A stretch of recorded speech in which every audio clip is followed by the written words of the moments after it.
पहलगाम आतंकी हमला, कर्नाटक और आंध्र के पर्यटकों के शव घर लाए गए। पहलगाम आतंकी हमले में मारे गए आंध्र प्रदेश और कर्नाटक के पर्यटकों के शव गुरुवार को घर लाए गए। बेंगलुरु और चेन्नई के हवाई अड्डों पर भावुक दृश्य के बीच नेताओं ने श्रद्धांजलि दी। पहलगाम आतंकी हमले के पीड़ितों के शव बेंगलुरु और चेन्नई लाए गए। कर्नाटक के मुख्यमंत्री सिद्धारमैया ने पीड़ित भारत भूषण को श्रद्धांजलि दी। बेटे ने चेन्नई में एस मधुसूदन को भावभीनी विदाई दी।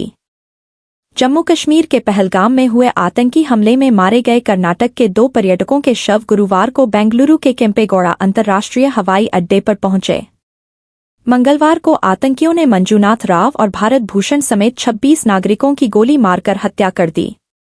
कर्नाटक के मुख्यमंत्री सिद्धारमैया ने बेंगलुरु में भारत भूषण के अंतिम दर्शन किए और उनके शोकाकुल परिवार के प्रति संवेदना व्यक्त की। सिद्धारमैया ने कहा, सरकार और 7 करोड़ कन्नड़ लोगों की ओर से मैं भारत भूषण के प्रति अपनी संवेदना व्यक्त करता हूं। वह युवा थे, सिर्फ 40 या 41 साल के, और उन्होंने MBA की पढ़ाई पूरी की थी। ऐसा नहीं होना चाहिए था।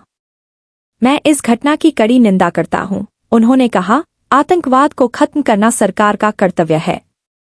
हमारे देश में आतंकवाद को अनुमति नहीं दी जानी चाहिए। हम केंद्र सरकार के साथ खड़े हैं।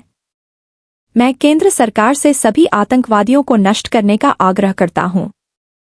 उन्हें हमारा पूरा समर्थन है। हमले की प्रकृति का जिक्र करते हुए सिद्धारमैया ने कहा, निर्दोष लोग कश्मीर गए थे।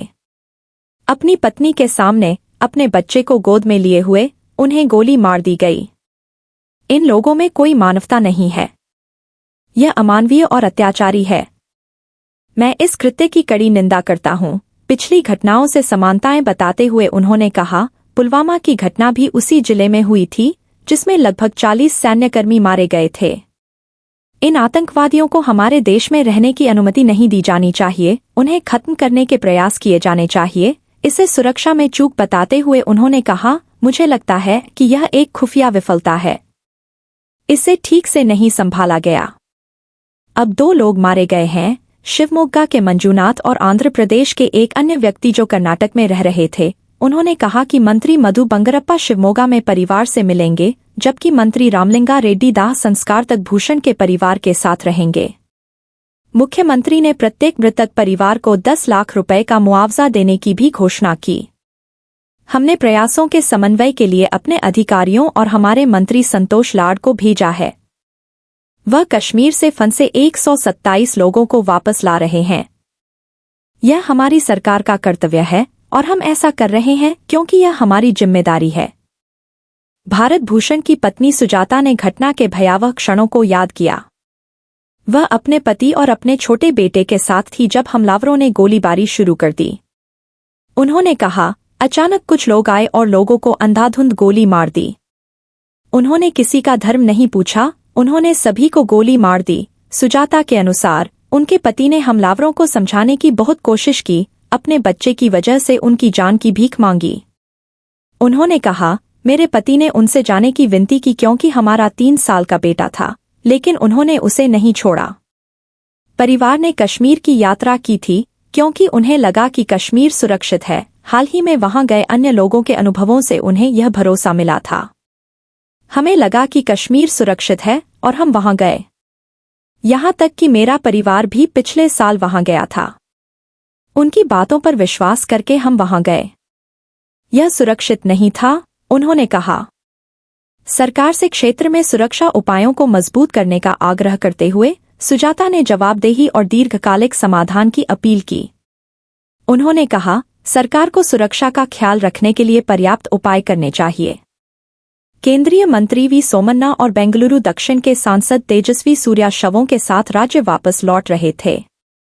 मंजूनाथ राव के शव को उनके गृहनगर शिवमोगा ले जाया गया, जबकि भारत भूषण का अंतिम संस्कार बेंगलुरु में किया जाएगा।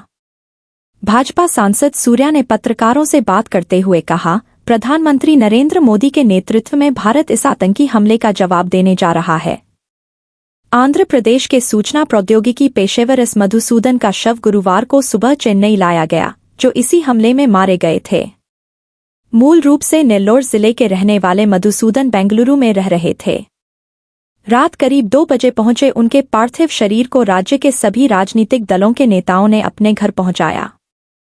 तमिलनाडु भारतीय जनता पार्टी भाजपा के प्रमुख नैनार नागेंद्रन, कांग्रेस नेता के सेल्वापेरुंथगई और अखिल भारतीय अन्ना द्रविड़ मुनेत्र कड़गम AIADMK के नेता KP कंदन ने उन्हें श्रद्धांजलि दी। मधुसूदन के पार्थिव शरीर को अंतिम संस्कार के लिए एम्बुलेंस से उनके पैतृक गांव नेल्लोर ले जाया गया।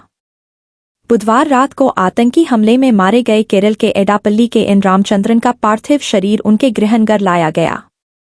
रामचंद्रन अपनी पत्नी, बेटी और नाती नातिन के साथ कश्मीर में छुट्टियां मना रहे थे। मंगलवार को आतंकियों ने उनके परिवार के सामने ही उन्हें गोली मार दी।